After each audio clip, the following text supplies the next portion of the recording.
एक 300 मीटर लंबी रेलगाड़ी ने रेलवे लाइन के साथ साथ रेलगाड़ी की ही दिशा में 3 किलोमीटर प्रति घंटा की चाल से जा रहे व्यक्ति को 33 सेकंड में पार किया। रेलगाड़ी की चाल कितनी है?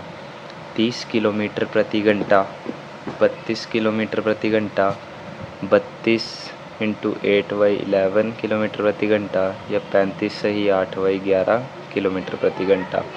तो सबसे पहले हमें रेलगाड़ी की लंबाई जो दी गई है वो है 300 मीटर, 300 मीटर।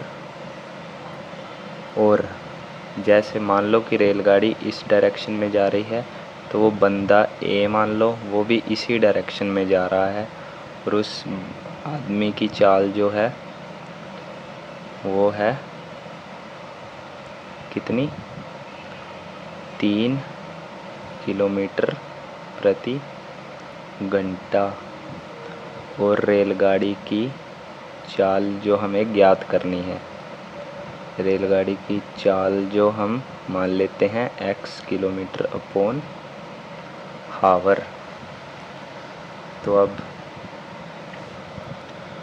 देखिए एक ही डायरेक्शन में जा रहा है और इस आदमी को मान लीजिए ये पटरी है और ट्रेन जो आपकी बी ट्रेन है वो जा रही है ऐसे इसी डायरेक्शन में और ए जो आदमी है वो भी इसी डायरेक्शन में जा रहा है। इसकी चाल है रेलगाड़ी की वो हमने ज्ञात करनी है और आदमी की चाल है 3 किलोमीटर प्रति आवर। एक ही डायरेक्शन में जा रहे हैं तो इनमें रिलेटिव स्पीड यानी कि सापेक्ष चाल काम करेगी।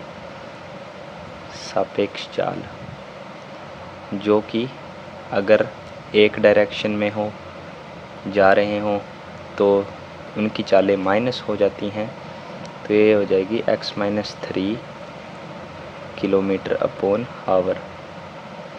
और अगर अपोजिट डायरेक्शन में आ रही हों तो चालें प्लस हो जाती हैं। ये चीज़ का ध्यान रखना।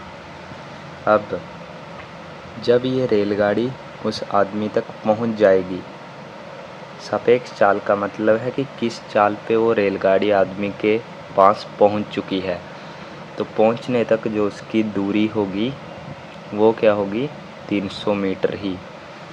ठीक है, तो मतलब दूरी हमारे पास आ गई 300 मीटर, जिसे हमने करना है किलोमीटर में।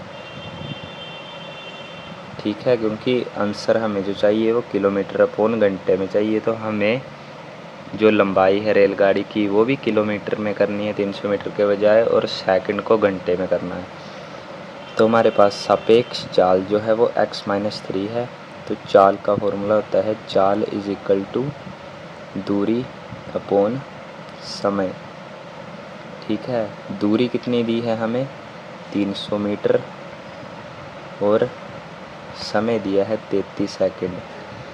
अब मेरी बात सुनो, जब वो ट्रेन चल के उस बंदे तक पहुंच गई, मानो ट्रेन की लंबाई, मानना नहीं है, दी है 300 मीटर तो ट्रेन की लंबाई आ गई 300 मीटर।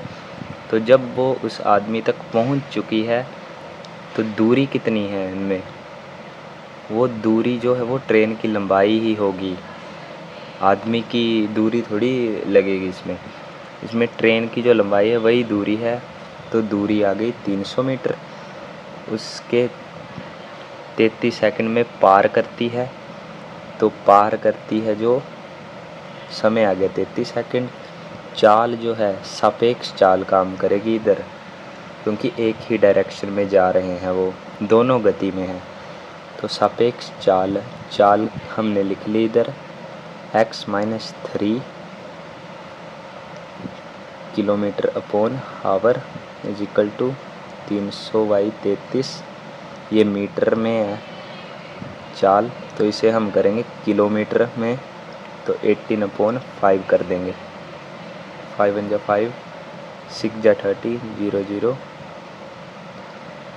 और 3 × 11 33, 3 दूनी 6 0। 20 इंटू 18, तो x इज इक्वल टू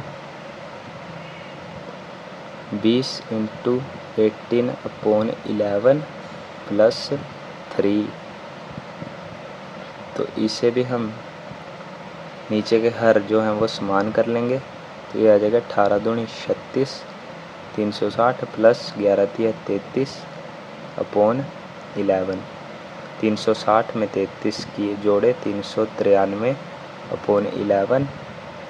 तो ये हमारा हम डिवाइड करेंगे इसे 393, 11, 3 जा 33, 3 में 3 माइनस किए 0, 9 में 3 किए 6, ऊपर से 3 है 63, 11, 5 जा 55। तो ये आ गया 5, ये 13, 5, 13 में 5 कम किया 8, 5 में 5 कम किया 0। तो ये हमारा आ जाएगा 11, 35 इधर, 8 इधर। ये आ गया आपकी रेलगाड़ी की चाल, तो जो कि डी ऑप्शन इसका राइट है। अगर वीडियो ठीक लगी हो वीडियो को लाइक कर दीजिए, चैनल को सब्सक्राइब कर दीजिए। मिलते हैं नेक्स्ट वीडियो में।